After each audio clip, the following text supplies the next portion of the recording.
Hi everyone, welcome. Well, it's no longer the youngest system in my wormery. Last time we checked in on this 56-day-old bin of red wiggler worms, that was 14 days ago. These two systems over here were still not occupied, but as you can see, the labels have been affixed. So those systems are production worm bins now, so these are no longer my youngest system. And the last time we checked in, we gave them a peach.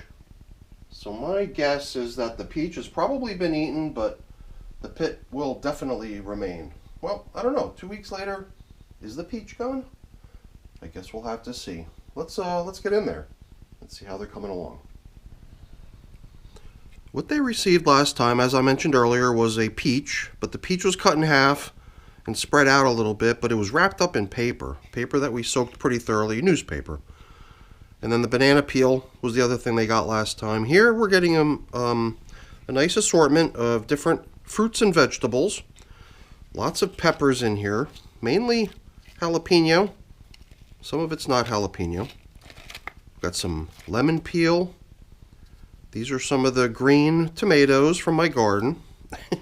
Some of which are actually slowly ripening, but I think they're going to just dry out at some point soon if they don't get put to use somehow. So let's just give them to the worms, was my guess, as the best route to take with that stuff. And then at the very bottom, some bread that had been very, very dry and was left to soak to rehydrate it before we give it to the wormies.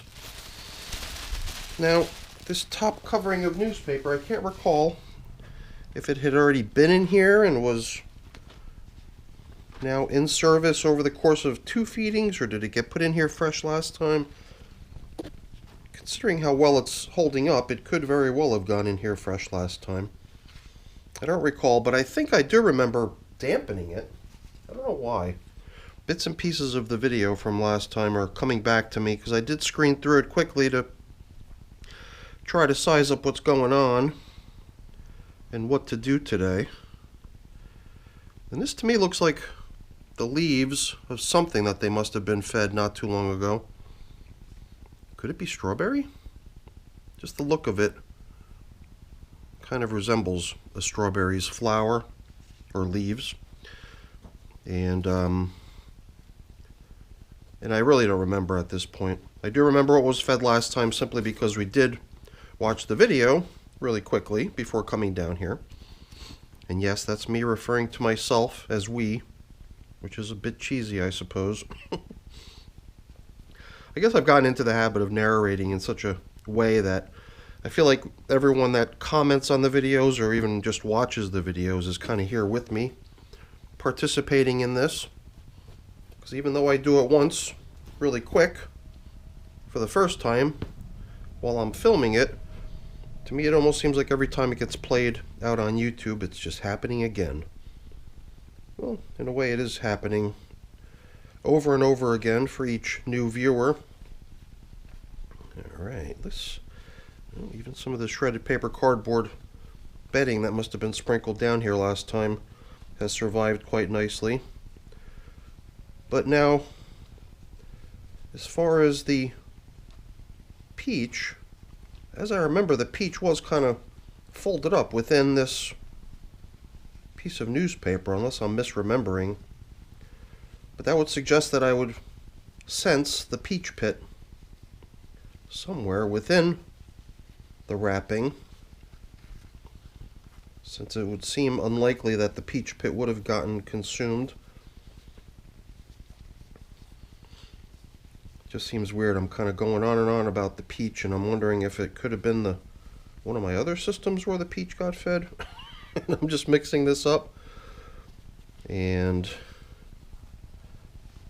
perhaps the other thing is that maybe I wrapped nothing into this piece of paper. I don't know. I'm getting a little confused.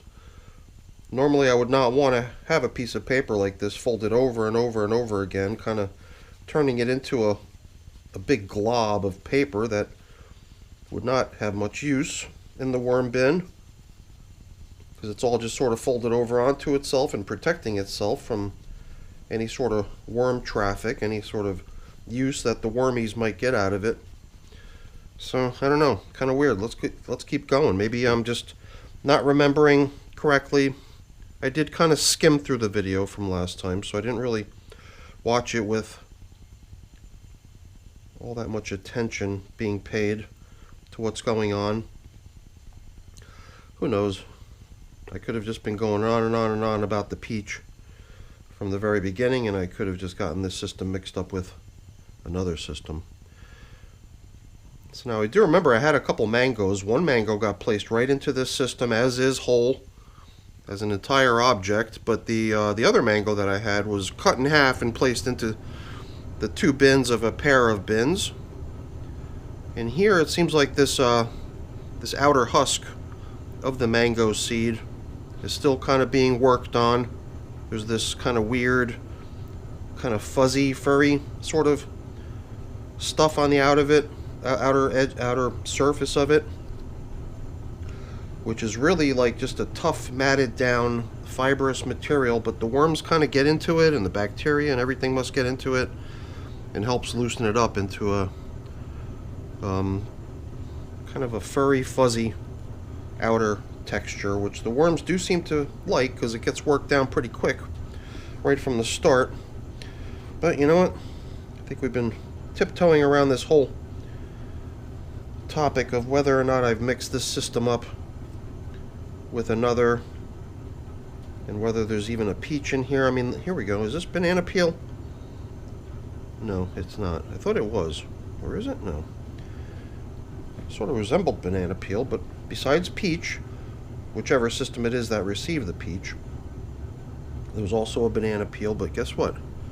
I've just stumbled on what appears to be what remains of a peach, which is almost only the pit.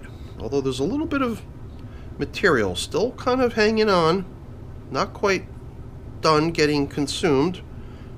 And I guess the few worms that were sort of still hanging out on it, despite my intrusion, they've now skedaddled.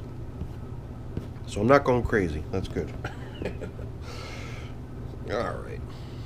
Not sure why it's taking so long to get to the point where we finally feed, but maybe it's time that we kind of pick up the pace here a little bit. So before we do, just a real quick note on another piece of very, very old material. Must have come with the worms from their old environment, but this is actually a tiny piece of this mango seed. No seed anymore. This is just that outer husk. No more of that furry stuff. That goes away pretty early in the game. This is just that thin shell, outer husk, whatever. I refer to it in different ways, but usually I refer to it as a husk. And it's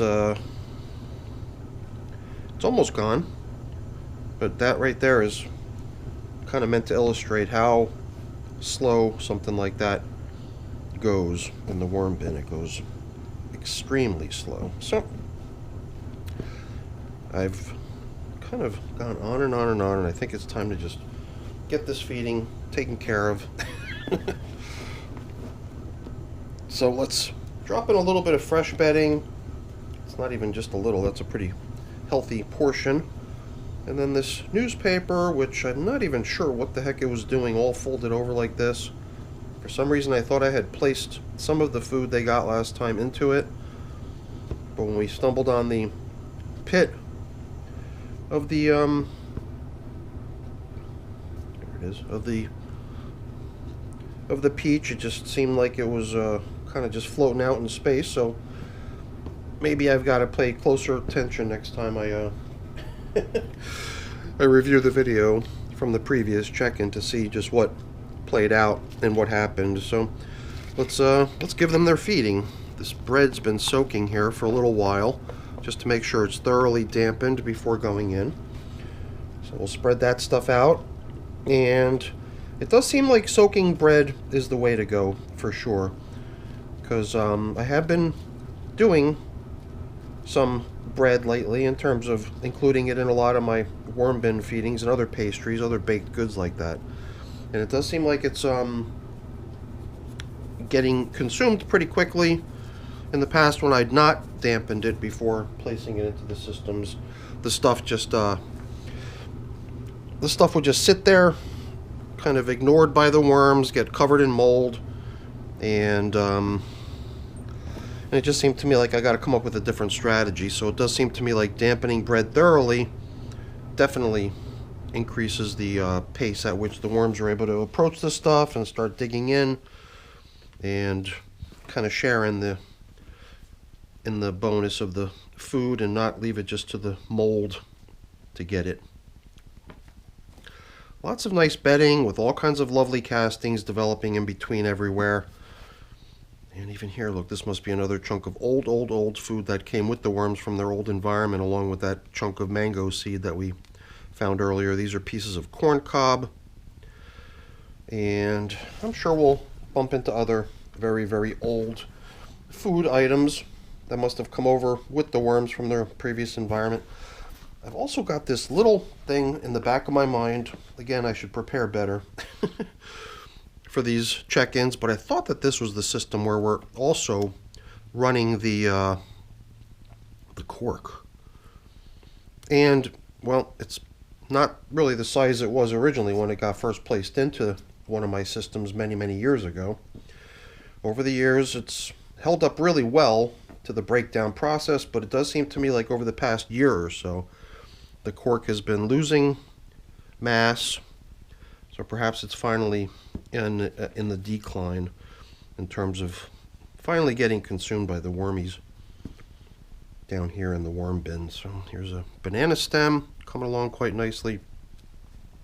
The whole system's coming along quite nicely. I really like this bin. I like how things look in here, and hopefully things will continue just the same, because so far so good, if you ask me. So let's wrap things up here with these red wiggler wormies. Doing really nice on day 56. And here too, like in other systems of mine, at least 2 other systems I could think of where the recurring check-ins are every 14 days, here too. It seems like we've been developing a pattern every 14 days coming back, so we'll see how it goes next time. So that's it for the video, everyone. Hopefully you enjoyed it. If you did, as always, please don't forget to leave me a quick thumbs up before you go. That's always really appreciated. And if you haven't done so already, please also consider subscribing to the channel. That's very much appreciated as well. All right, everyone, have a great day. Thanks for watching. Bye now.